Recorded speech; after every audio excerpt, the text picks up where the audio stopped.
The Council of Nine Worlds had convened for what they assumed would be a minor matter, assessing the admission of a new species, Homo sapiens, the so-called humans of Earth. From the first reports, the Council was unimpressed. "They are fragile," scoffed Admiral Kron of the Shalvek Empire, tapping his talons impatiently. "No natural armor, no claws, no venom. Their young take years to mature. Even their bones break under modest force. They bleed too easily," hissed the Sarati delegate, her serpentine form coiling lazily. "Their skin is like wet paper. How could such a weak species rise to spaceflight?" Only the Zorlan scientists, curious to a fault, offered caution. "Reports indicate they thrive in dangerous environments.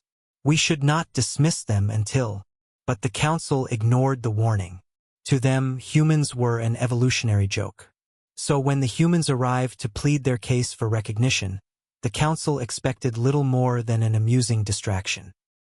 At the hearing, Captain Elena Ward, the chosen human representative, stood calmly in the center of the chamber. She was flanked by her crew, each dressed in simple Navy uniforms, their bodies straight and still under the crushing scrutiny of hundreds of alien eyes. Admiral Kron leaned forward.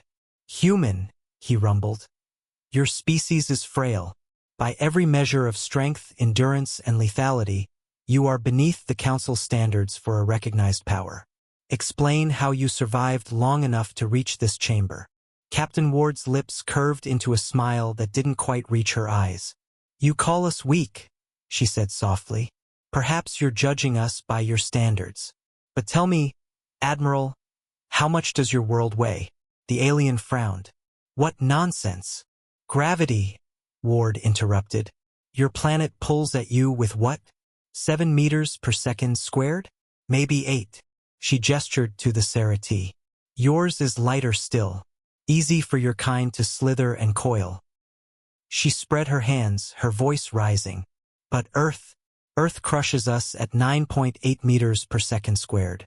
Every step we take, every breath we draw, is against a weight you have never known." The chamber quieted.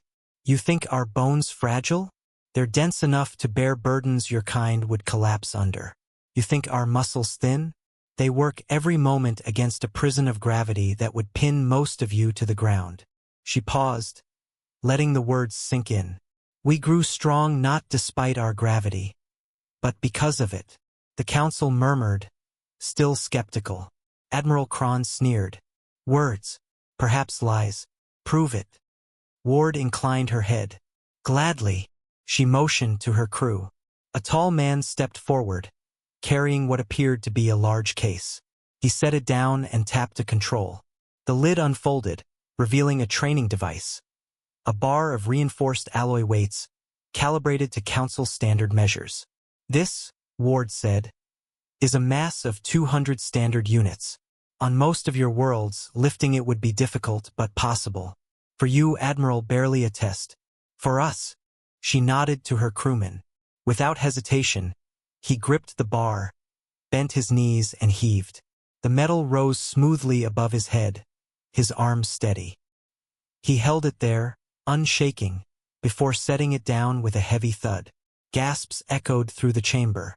"That," Ward said, "is what we train with on Earth before breakfast." The Sarati delegate's eyes widened. "Impossible." His muscles should have torn. "The weight." "On Earth," Ward interrupted again. "That mass would crush you flat before you even touched it. Our gravity makes us live in training. Every step we take is resistance. Every motion is exercise. You see weakness. We see strength you cannot imagine." To drive the point further, she activated another case. This one contained nothing but a thick stone, jagged and black. "This is basalt," she said, "formed from volcanoes on Earth. Heavy, dense. On your worlds, it would be burdensome to carry. For us, it is common rubble. Our ancestors dragged stones like this for miles to build shelter, roads, and monuments. They fought predators twice their size, while enduring storms, earthquakes, and famine. Weak." Her voice hardened. "No, we are survivors, forged by gravity itself." The Council chamber grew tense. Some whispered in awe, others in fear. Admiral Cronus' sneer faltered, though pride still held his mandibles tight. Captain Ward stepped closer, her boots clicking against the polished floor. You called us weak before setting foot on Earth. If you did, your body would collapse under its pull. Your bones would snap. Your chest would cave as your own weight suffocated you. On Earth, Admiral, you are the fragile one. Kron growled, but said nothing.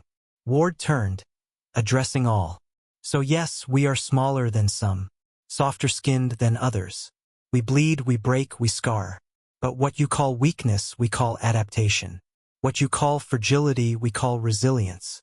And what you dismiss as impossible, she raised her chin, is exactly why we stand here when others would be crushed. Silence blanketed the chamber. Finally, Counselor Zarthus, one of the elder races, spoke in a trembling voice. If what you claim is true, then every human is trained, from birth, by the very weight of their own world. Ward's smile finally reached her eyes. Exactly.